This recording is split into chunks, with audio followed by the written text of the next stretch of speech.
Let's talk about something that's, well, it's a little tough to think about, but it is so, so important.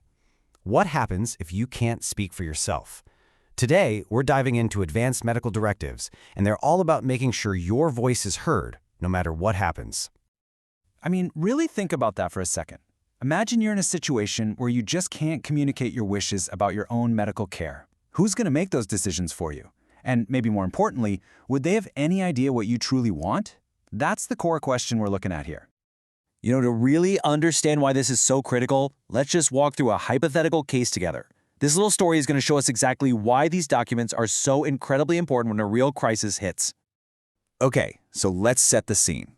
Picture this. A 60-year-old woman, she's a widow, and she's just been admitted to the hospital. She is staring down a very, very serious health crisis, and the choices that are coming up are just incredibly complex and emotional, not just for her, but for her whole family. So things move fast. The patient, she comes in for some abdominal pain, and then she gets this absolutely devastating diagnosis, advanced cervical cancer, and it's already too advanced for an operation to be an option. Now, it's right at this moment that the doctors make a really important recommendation. They tell the family they need to help her draft an Advance Medical Directive.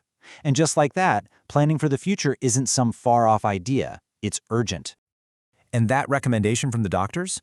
Well, that leads us straight to the solution we're talking about. When a patient might lose the ability to make their own choices, how can they possibly plan for a future they can't predict? This brings us right to that document the doctors suggested. So what exactly is an Advance Medical Directive anyway? To put it simply, an Advance Medical Directive, or an AMD, is a legal document that you create while you're still perfectly able to make your own decisions.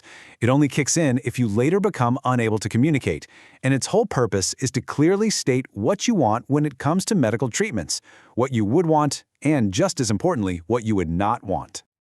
The really crucial thing to get here is that this document is your voice. It's written by you, the patient.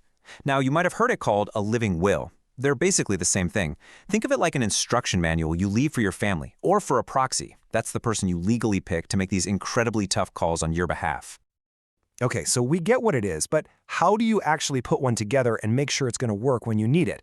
Well, there's a pretty straightforward process you can follow. It's really just 4 key steps. First, of course, you draft the document. Then, and this is important, you give copies to your family, your doctor, anyone who needs to know.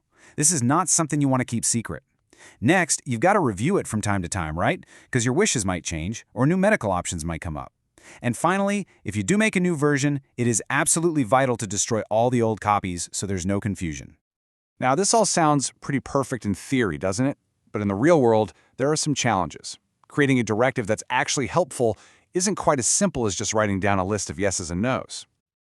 And here is the big word of caution. Your first instinct might be to list out every single procedure you can think of that you do or don't want. But being too specific can actually backfire. It can create way more problems than it solves. Let's break down why. A super specific document can be really inflexible.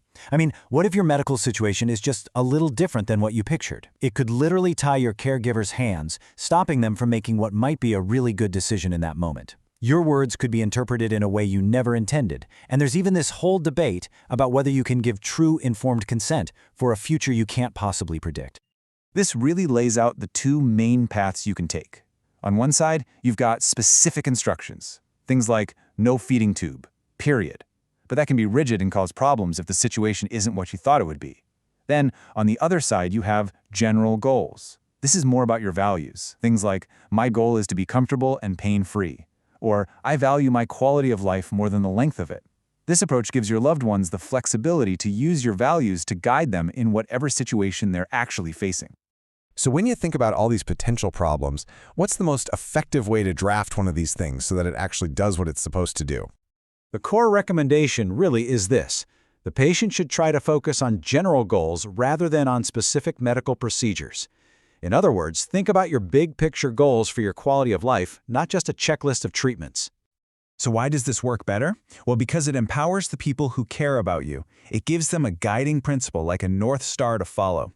It lets them make decisions that are truly in line with your values, even if they're facing some totally unexpected medical twist. It's about giving them guidance, not rigid orders. So, what are the big takeaways here? First, really focus on communicating your general wishes and your values about your quality of life. That's what empowers your family to act with confidence for you. It's also worth knowing that there's another document, a durable power of attorney, that can work with this. It officially names that one person to make these decisions for you. It's another really flexible tool to think about. And that brings us to our final thought. You know, a document is really just one piece of this whole puzzle. The real work happens in the conversations you have with the people you trust. So I'll just leave you with this question to think about. Beyond any piece of paper, are your wishes truly understood by the people who matter most?